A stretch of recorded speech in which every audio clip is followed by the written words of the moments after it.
Hi everybody, I'm Mark. Most people know me as Hardly Normal on Twitter. I'm the founder of Invisible People, and I'm here in Seattle. And it's just so amazing because Seattle's kind of where it all started. So I was in a tent city in Sacramento and really didn't have much of a clue of what was going to transpire over the next 4 years. I was just trying to empower homeless people to tell their own story, and I was using an app that's not even around these days called Whirl. Don't know if you remember Whirl, but I used Whirl to tell the story of me going into the tent city. So all of a sudden these people from Whirl contact me and say, hey, you need to come up to Seattle.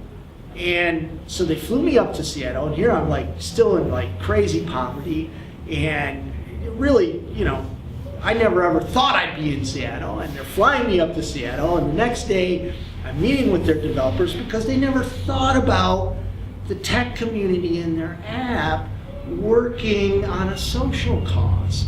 So that was really neat. But what happened was they had a tweet up. Remember those? I haven't heard the word tweet up in a long time, but they had a tweet up that night with the United Way of Kings County and some other people and some tech people. And there's this guy named Chris Perillo.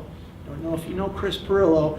To me, he's pretty famous. So Chris Perillo was there, and at the time I didn't know who he was. So I did my dog and pony show, and Chris says a couple of words, and he looks at my phone and he says, you need video. And this was right when the iPhone was coming out in video. What was that, like 2, 3 years ago, 4 years ago? So Chris Chris bought me a phone. He bought me an iPhone with video so that I could always have a camera on me to capture those stories. But then this cool thing, Chris used to have this conference called Homelessness. And it was my first road trip. Scared, I didn't even know I was going to get back to LA. Didn't know what a Nomedex was. Chris flew me up here. I parked in North Carolina, flew up to Seattle, stayed here for a couple of days, and I got on stage and I did the story of Nicholsville, and I had a gentleman from Nicholsville stand up and take the stage with me for question and answers. And oh my gosh, it was that ripple around the world. Literally, CNN documented. I got the word homeless to trend on Twitter. I mean, gosh, iPhone trends on Twitter. Grammys, Michael Jackson, that trends on Twitter, not homelessness. And CNN even documented. So it was this sign to me that the social media and tech community and homelessness can really work together. And so here I am in Seattle again for Hat to End Homelessness. And it started right here at the hub, and a bunch of people just started talking about, gosh, how can we use this, the skills we have, the technology, the coding, to better our own community. So that progressed to this event that is hosting a screening of Home tonight. If you haven't seen Home, go to invisiblepeople.tv/movie. You can see a trailer and then some webisodes that are really great. And that's playing tonight. And then for the next 2 days, some people are going to pitch their ideas, and then a bunch of great, brilliant people, far smarter than me, are going to get out their laptops and make some cool stuff happen. And at the end of the couple of days, there's going to be a little bit of judging, I'm told. And, this thing called social good and technology are going to kind of merge to make something gorgeous.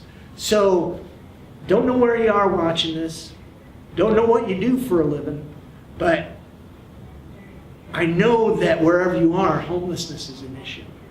So, if you're on the tech side of things, we need your help. We need your help to help fight homelessness in your community, in Seattle, in Tacoma, in Los Angeles, in Chicago, and everything else.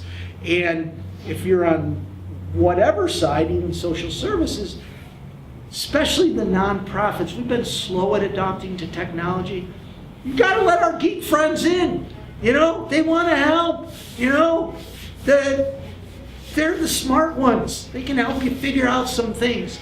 And to all of you, when we're looking at the issues of homelessness and how technology can help solve homelessness, one of the things we do is we always look at, and this isn't bad, but we look at the lens, through the lens of the nonprofit. How can we make the nonprofits work easier? What I want to challenge you, all you smart people out there that know how to code. Code makes me want to go back to drinking. But all you smart people out there who know how to code, and gosh, I know you rule the world, I love you, but when you're doing these hackathons, start looking through the eyes of how you can make a homeless person's life better. So we already have Google. We don't need a directory. You can go to Google and look up and find that dead phone number that the homeless person's going to call, and there's just a waiting list anyways. Okay, we need availability of services and another other thing, but that's a whole culture change on the side of nonprofits. My point is, technology is really great at making life easier. I mean, I open my phone and I get an Uber.